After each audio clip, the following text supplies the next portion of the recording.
Бүс нутгийн тайм хөтөлбөрийн маань ээлж дугаар та бүхэнд хүрч байна. Бид энэ удаад дэлхийн хамгийн том эдийн засагтай олон улсын давцанд нөлөө бүхий улс болох Америк нэгдсэн улсыг онцлох гэж байна. Америк нэгдсэн улс олон улсын давцанд инх тайван доктортой байдлыг хангахад гол зуршлагчийн байр суурьтай улсаа гэгддэг. Тэгвэл энэ 7 хоногт Газан зурвасын бүргэлдэхүүнтэй холбоотой хийгдсэн Дональд Трампын цацаграгааны үйлдэл шийдвэрүүд олонний анхаарлын төв байлаа. Тодорхойлох юм бол цагаан ордонд болсон Израиль улсын ерөнхий сайд Биньямин Нетаньяху болон ерөнхийлөгч Дональд Трамп нарын уулзалтын үеэр 20 хуудас бүхий Газан зурваст нэн даруй галзахсах баримтчиг төлөвлөгөөнд албан ёсоор гарын үсэг зүйлсэн байна. Энэхүү төлөвлөгөөнд Газан засаглалд Хамас бүлэглэл ямар ч үүрэг оролцоогүй байх, түншлэн Палестины улс байгуулах боломжийг нээлттэй үлдээх тухай тусгасан байна. Газа дахь шинэ төр захиргаатай хамтран бүх талууд Израилийн цэргүүдийг үе шаттайгаар гаргах хугацааг тохирно. Мөн олон улсын шинэ хяналтын байгуулах төлөвлөгөө байна.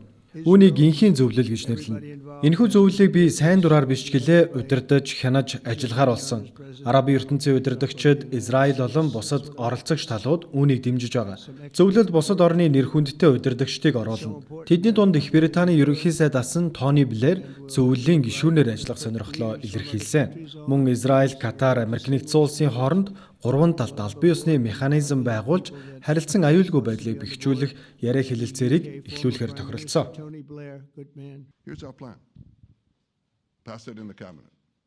Инхийн төлөвлөгөөг товчоор хэлбэл бүх барьцаалагдсан иргэд амьд байгаа болон нас барсан хүмүүс бүгдийг нь эргүүлэн нутагт нь очирно. Хамасын зэвсгийг хураан авна. Газан зурвас зэрэггүй бус болно. Мөн Израиль урт хугацааны аюулгүй байдлыг хангах үүднээс шаардлагатай хамгаалтын бүсийг тогтооно. Эцэст нь Газан зурваст Хамасч биш, Палестины эрх баригч байгуулагч биш, иргэний захиргаа байгуулагдана. Европын болон ойрхон орнын удирдагчид Америк нэгдсэн улсаас дэвшүүлсэн Газан зурвасын инхийн төлөвлөгөөг дэмжиж байна. Харин одоо энэ саналыг Хамас бүлэглэл нэн даруй зөвшөөрөх ёстой гэж анхааруулж байна. Инхийн төлөвлөгөөнд цэргийн ажиллагааг шууд зогсоох, Хамас бүлэглэл амьд байгаа 20 Израиль хүнийг болон нас барсан байж болзошгүй 10-аад хүний цогцыг эргүүлэн өгөхийг шаардсан баг. Үүний хариуд Израиль Палестин хоригдлуудыг суллах юм а. Мөн Хамас бүлэглэлийг Газан зурвасын засаглалд ямар ч хэлбэрээр оролцохыг хориглох, цаашид Палестины тусгаар улс байгуулах боломжийг нээлттэй үлдээх зэргээрээ онцлог байна. Гэсэн хэдий ч Хамас бүлэглэл энэхүү саналыг зөвшөөрөхгүй бол Америк нэгдсэн улс Израильд бүрэн дэмжлэг үзүүлж Хамасын аюулыг бүр мөсөн устгах ажиллагааг үргэлжлүүлэх болно гэдгээ хэлж байна. Палестины автономид удирдлагын тухайд энэхүү төлөвлөгөөг сайнаар хүлээн авч байна. Тэдний хэвлэлийн мэдээнд дурдсанаар дайныг дуусгах хүмүүлийн тусламжийг хангалттай хүргэх, барьцаалагдсан хүмүүс болон хоригдлуудыг суллахын тулд Америк тэргүүдээ бүс нутгийн түншүүдтэй хамтран ажиллахаа хийсэн байна. Мөн Арабын нэгдсэн Эмират, Сауди Араб, Катар, Египт, Йордан, Турк, Индонез, Пакистаны гадаад хэргийн сайд нар хамтарсан мэдээлэл гаргаж Америк нэгдсэн улстай хамтран гэрээг эцэслэн хэрэгжүүлэхэд бэлэн гэдгээ илэрхийлжээ. Мөн Европын зөвлөлийн ерөнхийлөгч Антонио Коста ч гэсэн эерэг байр суурь илэрхийлж бүх тал энэ боломжийг ашиглан инх тайвныг тогтоох хэрэгтэй гэж уриалжээ. Төлөвлөгөө хэрэгцсэн тохиолдолд цэргийн ажиллагаа шууд зогсож, байлдааны шугамыг зарцааж, Хамас бүлэглэл зэвсгээ хураалгаж, хонгил болон зэвсэг үйлдвэрлэлийн байгууламжуудаа устгахыг заасан.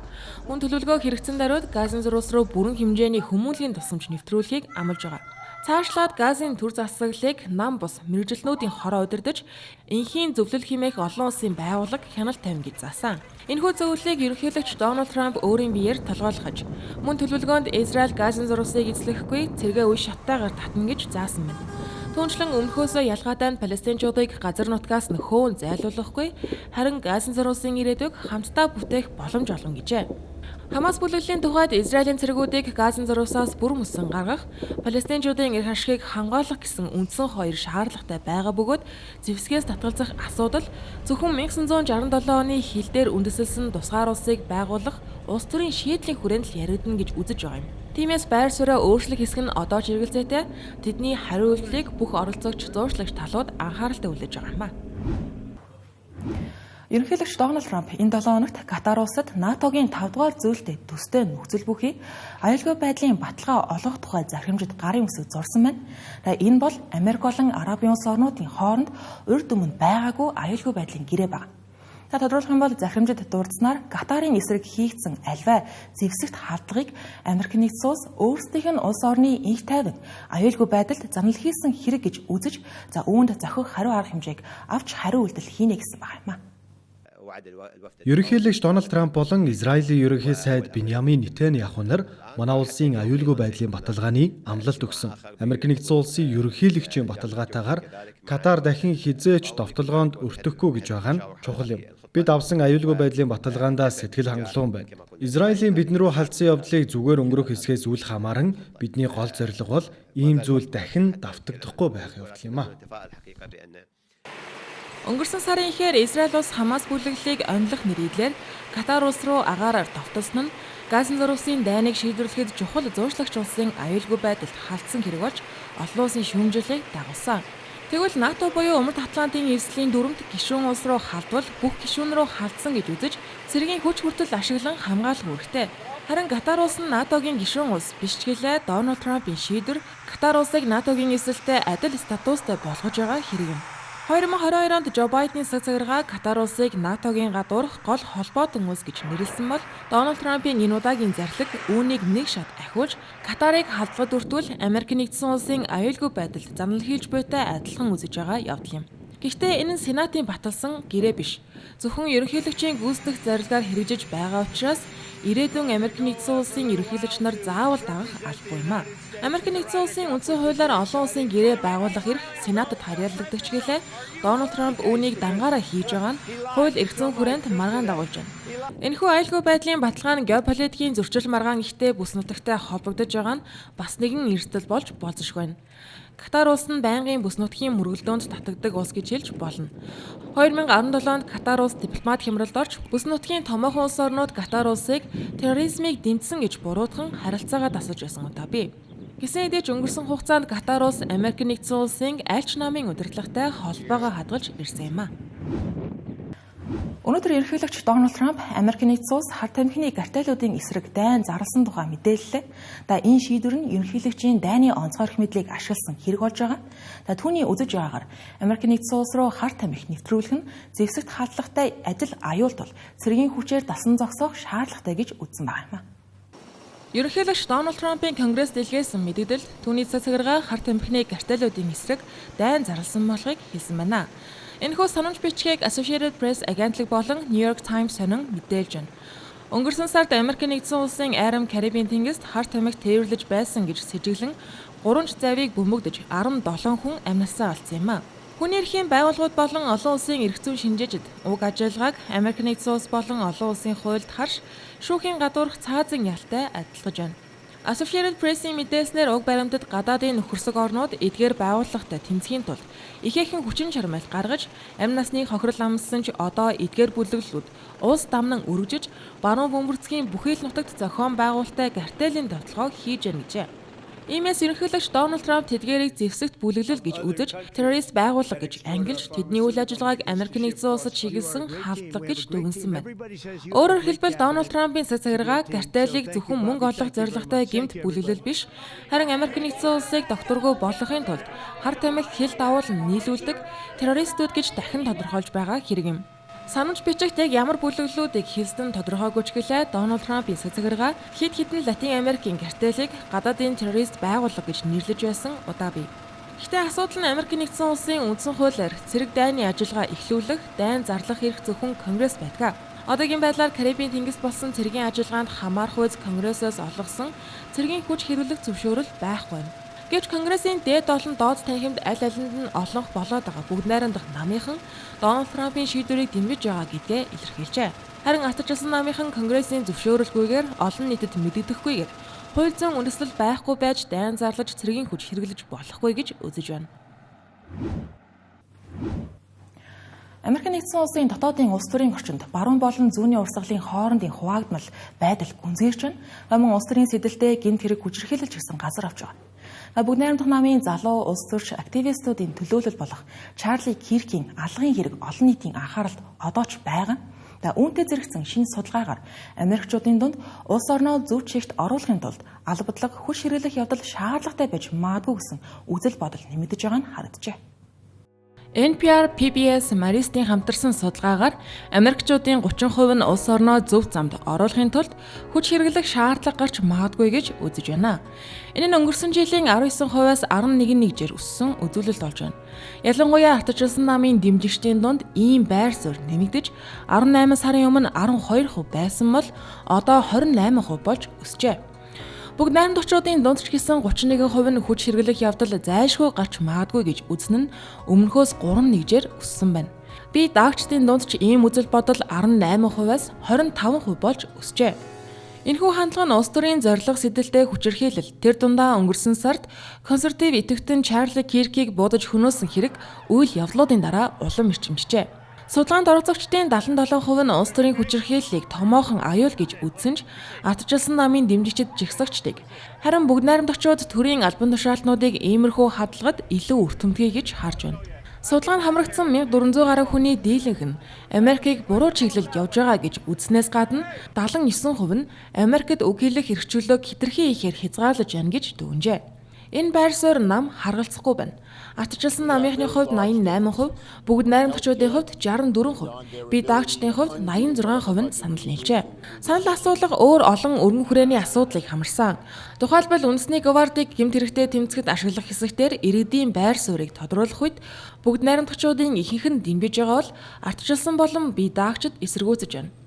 Мөн оролцогчдын олонх нь үндэсний гвардийг хотуудад гэмт хэрэг бууруулах зорилгоор байрлуулах тухайд санал зөрөлдөөн ихтэй байна. Нийт дүнгээр 52% нь дэмжсэн ч ардчилсан намынхны хувьд 75%, би даагчдын 56% нь эсэргүүцсэн байна. Харин бүгд найрамдагчдын 89% нь дэмжжээ. Эдгээр үр дүнгээс харахад Америкчуудын дунд улс төрийн зүүнний болон барууны хоорондох хуваагдмал байдал, эрх чөлөө ба аюулгүй байдлын талаарх үзэл бодлын зөрүү нэмэгдсээр байна.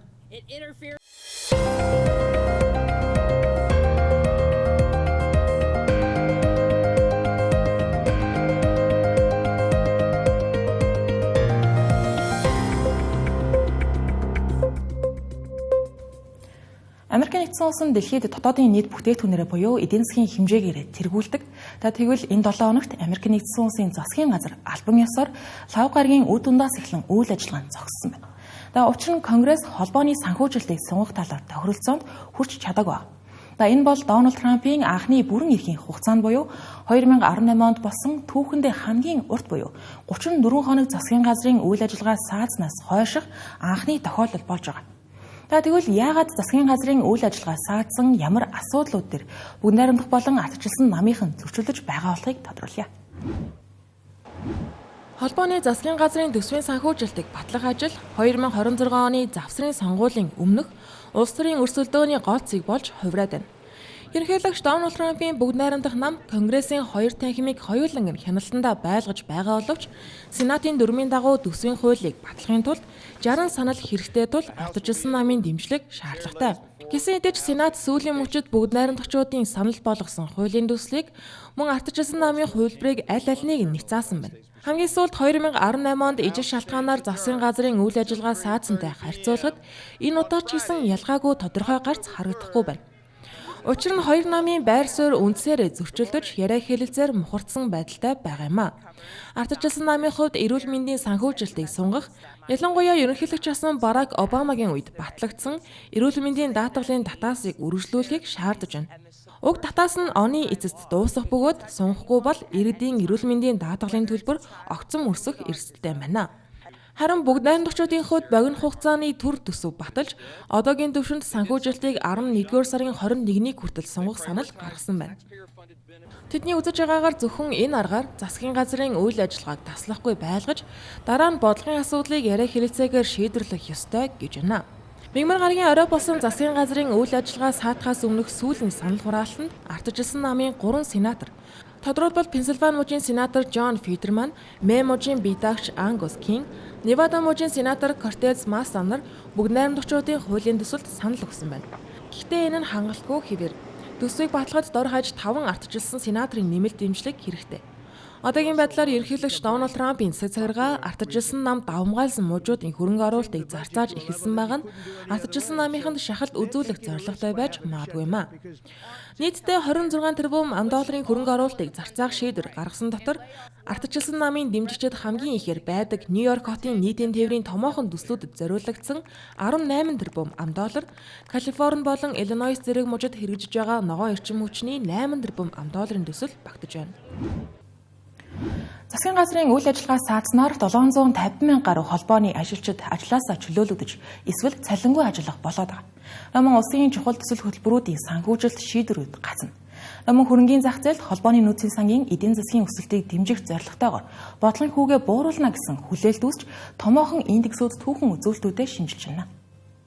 Засгийн газрын үйл ажиллагаа зогсож байгаа нь цаашид олон 7 хоногор сунжирвал холбооны нөөцийн бодлогыг чиглүүлэхэд шаардлагатай эдийн засгийн мэдээлэл тасалдаж, эдийн засгийн өсөлтийг ч хойшин татаж магадгүй. Гэхдээ өмнөх засгийн газрууд зогсож байсан үеүүдийг харвал зах зээлд төдийлөн хүчтэй нөлөө үзүүлдэггүй, зарим үед харин ч өсөлт авчрах нь бий. 1976 оноос хойш 21 удаагийн зогсолтын дундаж үзүүлэлт доктортой байсан бол 1995 оноос хойш S&P 500 индекс бүртгэлтэй бүх зогсолтын үеэр өссөн байна. Жишээлбэл 2018-аас 2019 онд 35 хоногийн турш үргэлжилсэн хамгийн урт зогсолтын үед S&P 9.3%-аар нэмэгдэж байсан. Энэ удаач гэсэн S&P 500 шинэ дээд амжилтаа тогтоож 0.34%-аар өсөж 6711 нэгжид хүрсэн байна. Nasdaq-ийн хувьд 0.42%-аар өсөж 22755-д хүрсэн бол Dow Jones 4321 оноогоор нэмэгдэж 46441-дээр хаагдсан байна. Гэхдээ эдийн засагт үзүүлэх дунд болон урт хугацааны нөлөөг зүгээр орхиж болохгүй юм а. Эдийн засаг аль хэдийн ажлын байр буурч инфляц зорилт түвшнөөс өндөр хിവэр байгаа ийм үед 750 мянга орчим холбооны ажилтныг төр хугацаагаар чөлөөлөх гэж байгаа нь нөхцөл байдлыг хүндрүүлж магадгүй. Одоогоор шаардлагагүй ангилал багтсан олон үйлчилгээ зогссон. Үүнд хүнсний тусламж, оюутны зээл, холбооны сургууль болон цэцэрлэгийн хөтөлбөрүүд үндэсний цэцэрлэг түрээлэнгийн үйл ажиллагаа зэрэг орж байгаа юм. Харин хэл хамгаалалт, цагдаа, нислэгийн удирдлага, яаралтай тусламжийн эмнэлэг зэрэг шаардлагатай үйлчилгээнүүд ажиллах боловч олон ажилтнанд цалингүй төр чөлөөлөгдөнө. Ерөнхийлөгч Дональд Трамп засгийн газрын үйл ажиллагаа удаан хугацаагаар зогсох юм бол цомогтол хийхээж анхааруулсан байна. Мөн ташин дуртагт эдийн засгийн мэдээллүүд хаагдсанаар холбооны нөөцийн сан шийдвэр гаргахад хүндрэлтэй болно. Одоогийн байдлаар шинжээчид засгийн газрын үйл ажиллагаа зогсож байгаа нь холбооны нөөцийн санг эдийн засгийн өсөлтийг дэмжих бодлого баримталж, энэ 10 дугаар сарын хурлуудаар дахин бодлогын хүүг бууруулахад хүргэж магадгүй гэж үзэж байгаа тул хөрөнгийн зах зээлийн индексүүд өсөж байна гэж таамаглажээ. Мөн шинжээчдийн үзэж байгаагаар энэ удаагийн нөхцөл байдал 2018 оны урт зогсолтоос өөр байгаа юм а. Учир нь энэ нь зөвхөн төсвийн маргаан биш, Америк нэгдсэн улсын зээлжих зэрэглэл буурсан, худалдааны тарифт огцом өөрчлөлтүүд гарсан зэрэг өргөн хүрээний сорилтуудтай давхцаж байна. Эдгээр бүх хүчин зүйлт нийлээд зах зээлд жинтэй дарамт болж магадгүй юм. Өөрөөр хэлбэл богино хугацаанд хөрөнгийн зах зээл эерэг байгаач засгийн газрын үйл ажиллагаа зогсох хугацаад түүнтэй хавсарсан эдийн засгийн эрсдлүүд нөхцөл байдлыг яаж ч өөрчилж мэдхээр байна.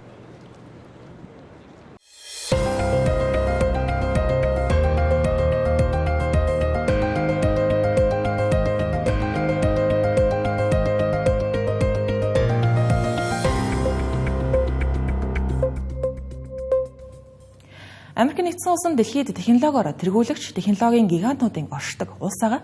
Тиймээс үргэлжлүүлэн та бүхэнд технологийн салбарт нь болж байгаа онцлог үйл явдлуудаас таймлан хүрэх гэж.